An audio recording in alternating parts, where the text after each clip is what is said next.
kekeli özünde şemerim oyun. Hey bir gelende elime dama okudu bima oyun. Dökredin anım oyun.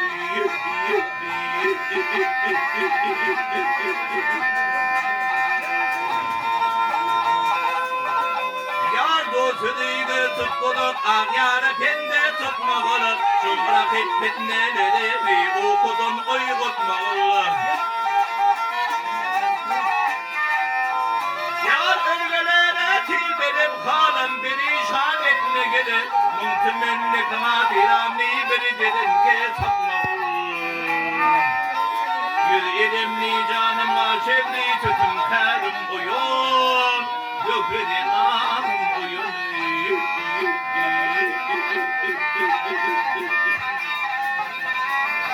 Hey Sina'da kıcıranın odu gelmiş hem beni bulmakalı Doğduğum turğur yerinden kalmakalı gergin hayallar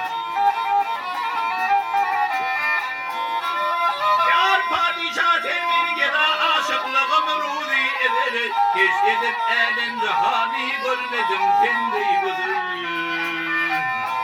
Adı görülü şoğu tezli soğudu kurtarım oyun Gökredin anım oyun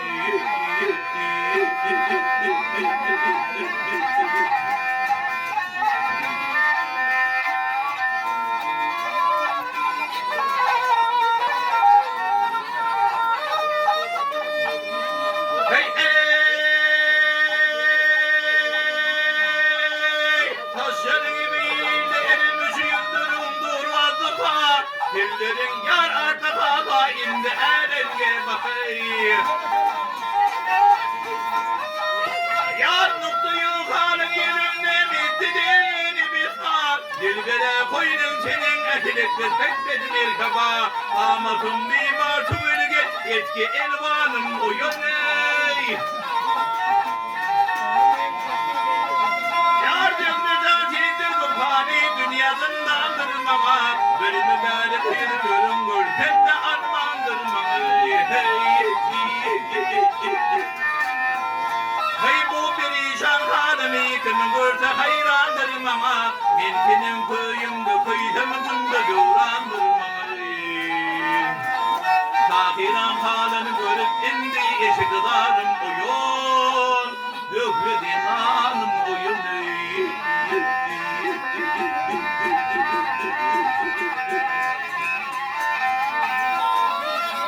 Yar bu perişan halimi kim görse hayrandırmama Ben senin köyümde köyüm